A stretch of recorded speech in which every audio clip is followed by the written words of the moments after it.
Sir, ನಾನು I T ಉದ್ಯೋಗಿ. ಈ ಮೊನ್ನೆ ಪಥಸಂಚಲನದಲ್ಲಿ ಒಬ್ಬರ ಸರ್ಕಾರಿ ನೌಕರ ಭಾಗವಹಿಸಿ ಅವರು ಸಸ್ಪೆಂಡ್ ಆಗಿದ್ದಾರೆ.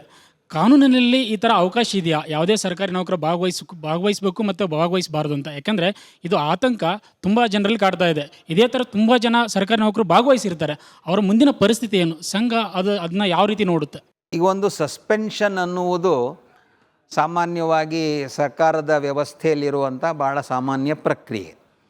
ಸಸ್ಪೆಂಡ್ ಮಾಡಿದಾಗ ಒಂದು ನೋಟಿಸನ್ನು ಕೊಡ್ತಾರೆ, ಯಾಕೆ ಮಾಡಿದ್ದೀವಿ ಅಂತ ಅದಕ್ಕೆ ಉತ್ತರ ಕೊಡಬೇಕು. ಉತ್ತರ ಕೊಟ್ಟ ಮೇಲೆ ಅದು ಸರಿಯಾಗಿದ್ದರೆ ಸಸ್ಪೆನ್ಷನ್ ರಿವೋಕ್ ಮಾಡ್ತಾರೆ. ಇದನ್ನು ಇನ್ನೂ ಮುಂದುವರಿಸಿದ್ರೆ, ಸಸ್ಪೆನ್ಷನ್ನ ಡಿಸ್ಮಿಸಲ್ ಆಗಿ ಹೋದರೆ ಕೋರ್ಟ್ನಲ್ಲಿ ಚಾಲೆಂಜ್ ಮಾಡಬೇಕು. ಯಾಕೆಂದರೆ ಒಬ್ಬ ಸರ್ಕಾರಿ ಕೆಲಸ ಮಾಡುವವನು ಯಾವುದೇ ಇಲ್ಲೀಗಲ್ ಅಥವಾ ಇಮ್ಮಾರಲ್ ಆ್ಯಕ್ಟಿವಿಟಿ ಮಾಡುವ ಸಂಘಟನೆಯಲ್ಲಿ ಇರಬಾರ್ದು. ಹಾಗಾಗಿ ಇದನ್ನು ಚಾಲೆಂಜ್ ಮಾಡಬೇಕು ಮತ್ತು ನಿಶ್ಚಿತವಾಗಿ ಇದು ನಿಲ್ಲಲ್ಲ.